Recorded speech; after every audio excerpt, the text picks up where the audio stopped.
in to DME Meats. This is James Phillips, publisher of the Daily Mountain Eagle.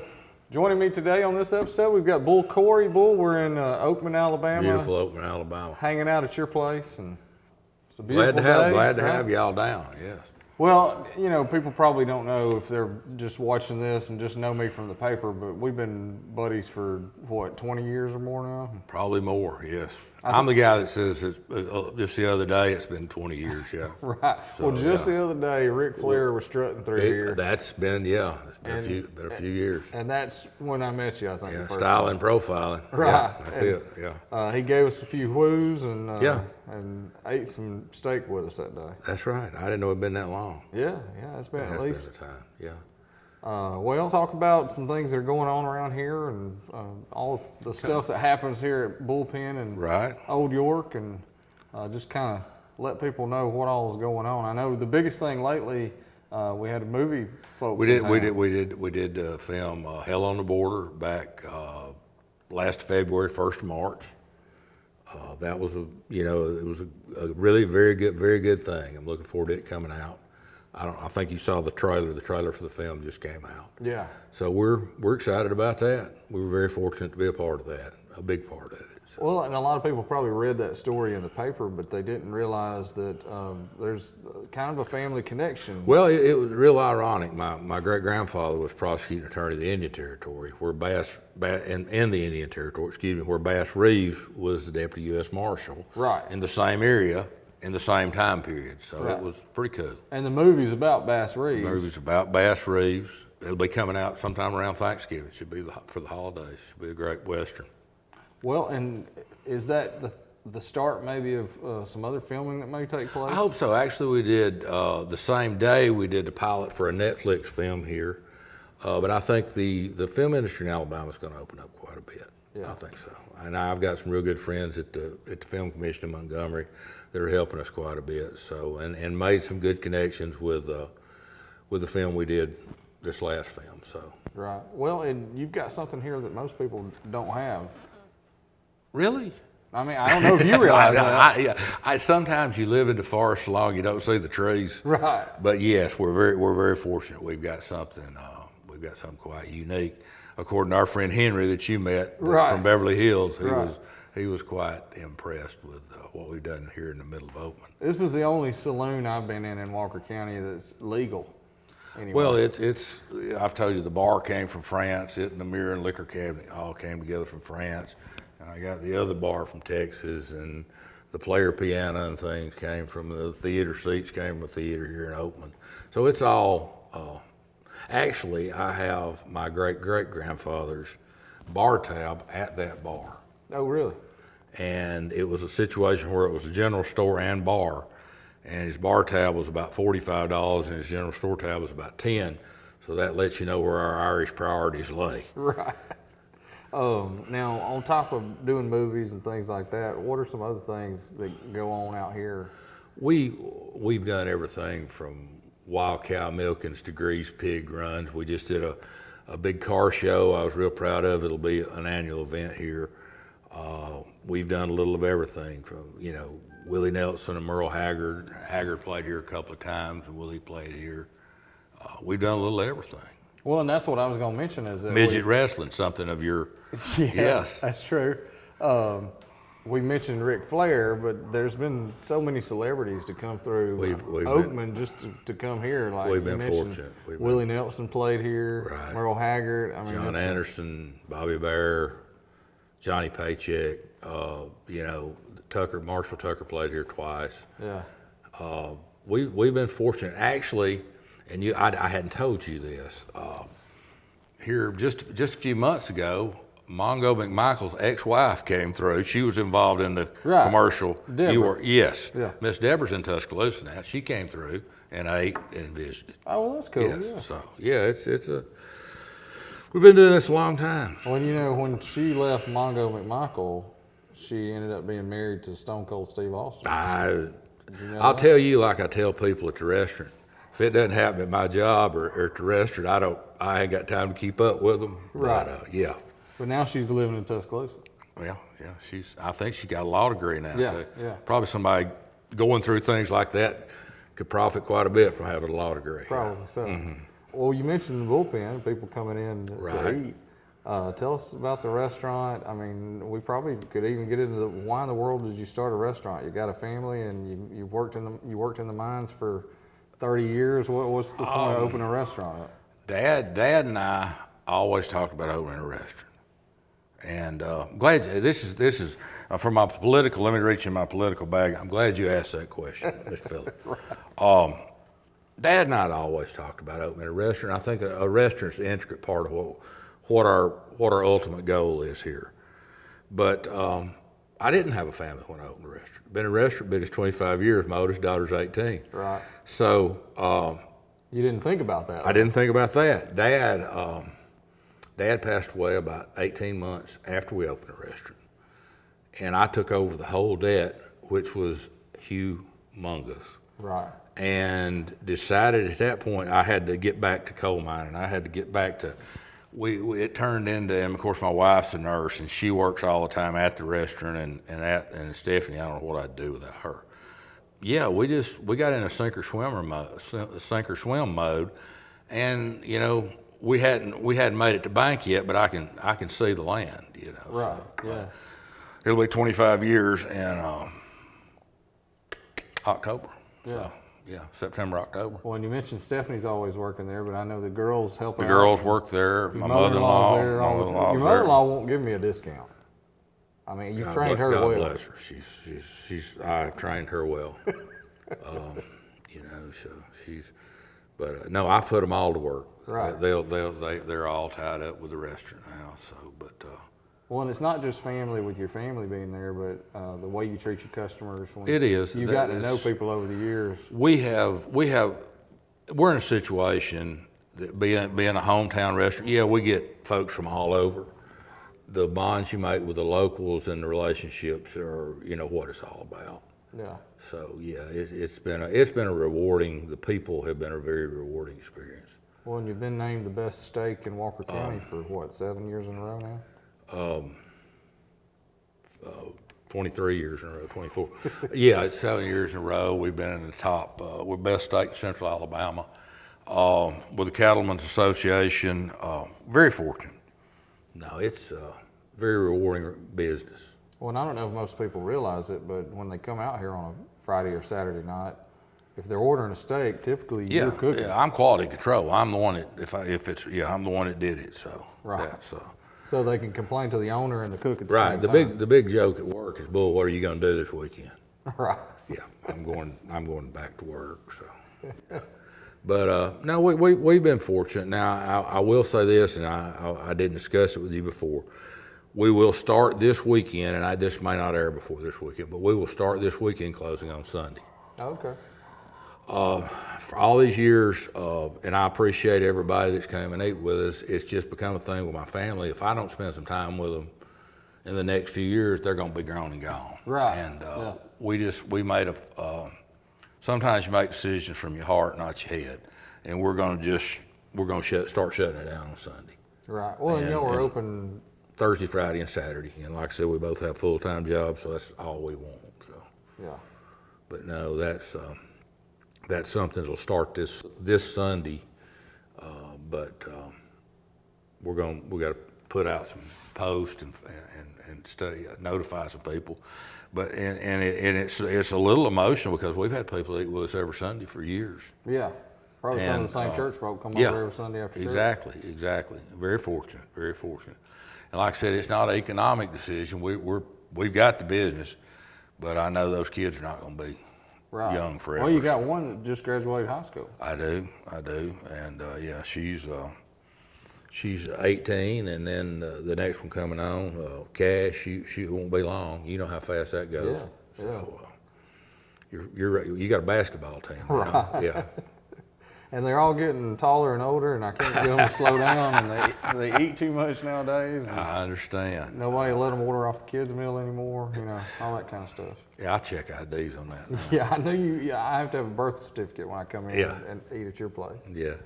Well, we talked about how you make the steaks and that sort of thing, but a lot of what people probably enjoy about coming to the bullpen is that you come out and talk to everybody. Well, I don't get to as much as I wish I could because we're busy and I've got things, and my memory, if I lose track of what I'm doing, it's quite the catastrophe. But I do enjoy getting out and talking to people, and I do. And when you said that, you reminded me. Several years ago, I walked in, and I'm bad to like to cook in overalls. They're comfortable. I had on a pair of overalls and walked upstairs. Heck, everybody's supposed to know who Bull Corry is. Right. I said, "How's y'all's meal? You know, is everything suits you?" I could tell they didn't know what to think, and I realized at that point they didn't know who I was. So I said, "How is everything?" You know, again, and they told me a little bit. I said, "Well, look, I'm fixing to jump in the dumpster out here," and I said, "I just want to make sure the food was good before I did a little dumpster diving." Did you get many looks? Yeah. There's, but. Well, I'm glad you can wear overalls. I swore off overalls years ago as a kid. Yeah. That's the one thing I won't wear. When I was in kindergarten, I had an unfortunate accident and wet a pair of overalls, and so I swore them off as a 5-year-old. I remember my grandmother hanging clothes online. It was all my granddad's overalls, all his tan khaki shirts, and all his tidy whities, and that was the clothesline. Right. That was it. So. Well, my dad's the same way. He's a Yeah. plumber, and he's wore Yeah. overalls his whole life. Oh, I love them.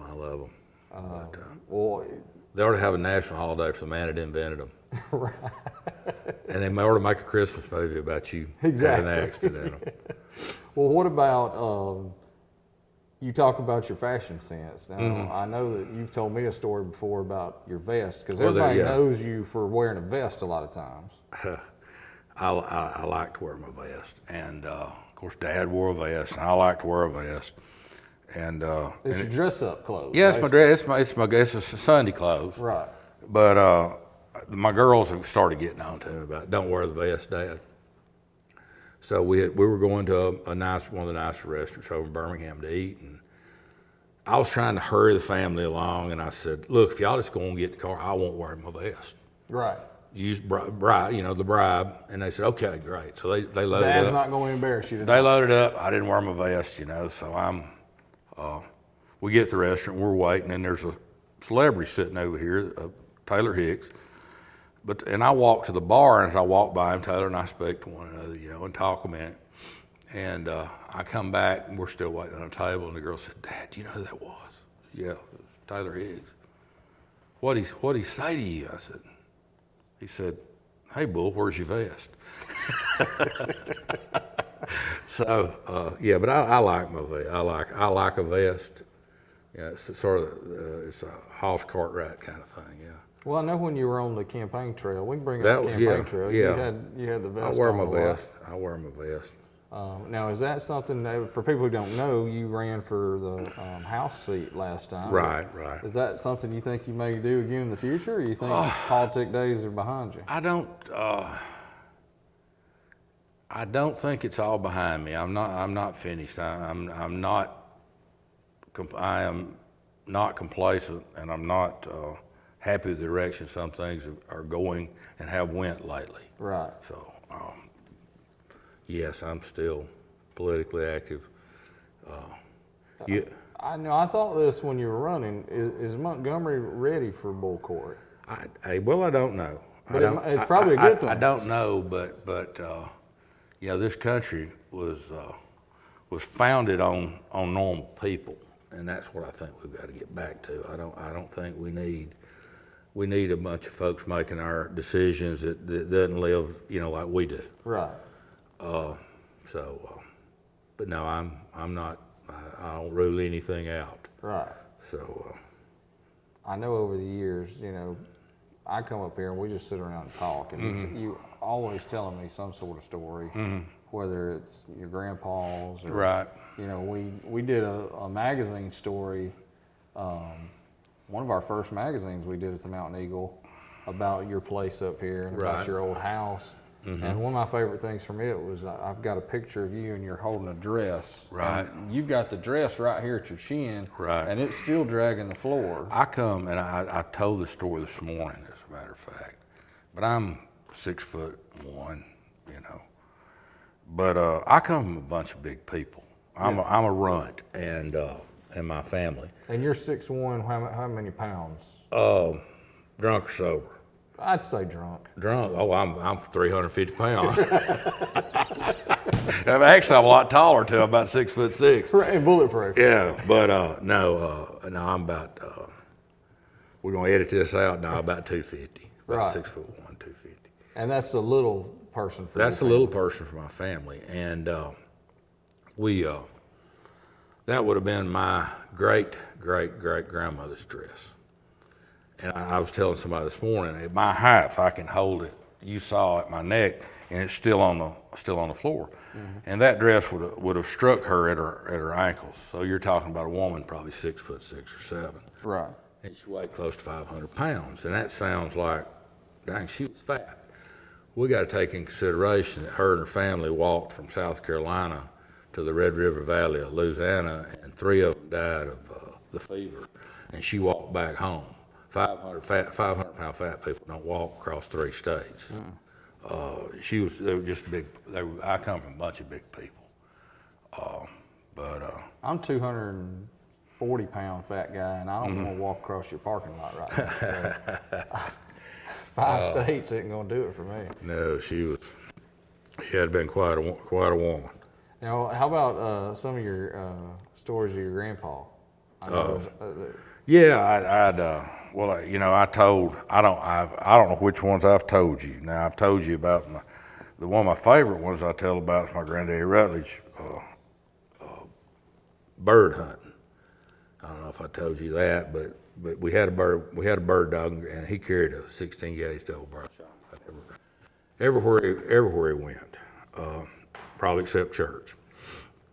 And oh no, he carried it. I was going to say, and I'm not going to rule that out, exactly where he may have had it, but he kept it in the truck with him all the time. And when we hunted, he'd carry that shotgun, and he had a good bird dog, but every now and then, it would point a rabbit. And I always thought it was funny. After I got older, looking back on it, he never did break it of pointing rabbits. But when it would point a rabbit, he'd hit it over the head with a shotgun. Right. And we always knew it was a rabbit because the dog's head would just he was waiting on it was waiting to get that shotgun across the head, but it was stubborn enough it just kept pointing rabbits, So, but no, he was quite a character. Now, was he from around here? He lived about 4 or 5 miles north of here, down off in that big valley you can see off 69 Highway. Okay. Now, your grandpa Corry and your dad both, they worked for the postal office. Right. They were actually both appointed by Congressman Elliott. Dad was the last appointment Congressman Elliott made before he went out of office. Okay. And but yes, they both carried the mail down in here and below Oakman all the way into Tuscaloosa County. So yeah, they did that for lots of years, and I guess thought everybody just loved us, but you have to take in consideration there wasn't a lot of times that 2 cars come through that part of the country, and it was federal, the revenuers and the mail carrier. Right. And if the mailman blew the horn a certain way, you'd know there might be some other people riding the roads that day. So that may explain all the love and all the vegetables out of the garden and hunting dogs we kept when I was little. I just thought everybody loved us. But right. Yeah. It could have been. May have been a business arrangement too. So. Right. And bootleggers were happening in those days. Exactly. Too. I'm not saying anything. I'm just. Yes, they were prevalent back in those times. I've heard the Corrys have always been a friend to the bootleggers. We were always folks got to make a living when the crops fail. It's not like you're trying to do anything unlegal at it, but baby's got to have a brand new pair of shoes sometimes. Yeah. And a new dress for Easter. That's right. That's right. Well, now one story that I've heard that I know a lot of people might not know is when you first drive up here, the thing that probably catches your eye, if you're not seeing all this back here, the first thing you see is that big, huge statue of the Horseman. Right. Where did that come from? Actually, it came from just the other side of Dallas, Texas. And Dad and I were eating in a cafe, and he'd talk about it. And he got And I was still single at the time, thought I had a lot of money, which later on had a family, and I don't have to tell you what happens then, but you don't have a lot of money. Right. And I told him, I said, I'll pay for half that if you want it. And he said, well, let's go get it. And I thought he meant, let's plan a trip, but he meant, let's go get in the car and let's go get it. Right now. So I stopped at a friend of mine, and I told him, I said, we're going to either have to stop and rent a hotel or a motel room for me to bathe, or because I'd been at work, I said, or I've got to go by a buddy of mine in East Texas and bathe there. I can't go any further. Right. But yeah, that's Frederick Remington's depiction of drunken cowboys coming home for Christmas. Okay. Is what the statue is. And my grandmother, my granddad was born in the Indian Territory where his father worked as an attorney. But Dad would hear stories about my grandmother's brothers. They were less than reputable. Well, at some point, you need people like that. Right. But they would come stay here for long periods of time, and they would end up mainly just trying to disarm and calm them down, and then they would go back and go to the Indian Territory and stay. And most people, it's like the movie that was filmed, don't realize that literally Arkansas and Oklahoma was the end of, Right. that was where hell on the border was. So that was the nature of the film. Now, how did y'all bring that size of a statue back? Illegally. Me and two of my buddies took a 40-foot hay trailer and a dually truck, and I told some less than honest stories to some policemen and some scales and folks like that. And God love a cowboy, and they let us through, and we came to Oakman. Now, what we thought was going to take about 36 hours took a week. It took us a week. Yeah. But we did get back to Oakman. It's been here, ever since. So that thing's not going anywhere. No, not with me involved. I wouldn't even get on the road in case somebody was still alive that I lied to getting here. Right. So, Now, inside the bullpen, there's a lot of things for people to look at too. Right. What's some of your favorite items that you guys have in there? I got my dad's invitation to John Kennedy's inauguration. Dad went to Washington when Kennedy was inaugurated. That's pretty cool. I've got my grandmother's memorabilia from the Indian Centennial. She went back to in Oklahoma to reservation. There's just it's all a lot of family stuff. I have to go down and think look about. Around to tell. There's a poster. I don't know if I've ever pointed out to you. That is about a mule sale that my family was in the mine and had push mines here, coal business, and it's a poster about a mule sale held by Lil Motlow. Mm-hmm. And it was, of course, even the wording of it is worded at, they say 1.5 in the forenoon, but Jack Daniel's whiskey will be available in abundance. Well, it really takes a minute for all that to gel, but Lil Motlow is Jack Daniels. Right. He was in the mule business. My family was trading mules with him, but for the coal business here in Walker County. But of course the whiskey business later took over. And what about the whiskey catastrophe? Yeah. Is that Jim Beam? That was Jim Beam. That's burning. Yeah. Yes, that is. We may see the price of whiskey go up here before too long. I'm selling shameless promo here. I sell Jack Daniel's whiskey barrels at the restaurant. But, that's a lot of the economy of that part of the country. Yeah, it definitely is. I did not realize till I got involved talking with them how much that the liquor companies, the whiskey companies in Tennessee and Kentucky really put into the economy. Yeah. Oh, yeah. But did I mention I sold Jack Daniel's whiskey? You did mention that. Just making sure. Is that new? Yeah, it's something in the last 6 months we started doing. Okay. Yeah. But where's the whiskey at that was in the barrel though? I'm not. I sworn to secrecy. I don't know. No, I don't know. All right. We sell the barrels for decoration and things like that, and just trying to help old women and children. That's what I do. I know. Make America Make better. America stronger. That's what I do. You had the phrase "Making America Stronger" long He before. stole it from me. He stole it long from me. before anybody ever came up with "Making America Great Again." And and I've got to give my friend Judge Lafkovich credit for that. He had made a statement one day. I was in his courtroom about a business issue, and he asked what I had to do with the case, and he needs to get back to work making America stronger. We need him. We don't need him sitting up here in the courtroom. Right. And I plagiarized it from then on. I just loved it. Now, one thing that I notice every time I go in the restaurant is the buffalo head. Mm-hmm. Is there any story behind him? I don't think I've ever asked you. No, not. I traded for him out in Texas. Dad and I were out traveling, and I traded for him, and it was not that big amount. The one I looked at, and when they shipped that one, actually the people from Buffalo Rock had looked at it and said, "That's an unbelievable buffalo. That's bigger than our buffalo at Buffalo Rock. Right. So that's a big buffalo." But no, it's Does he have a name or anything? No, I mean, I was bad to lie that I killed it and things like that, but I hadn't lied in 12 years. So. I find that hard to believe. Prove me wrong. I've talked to you a lot over that 12 years.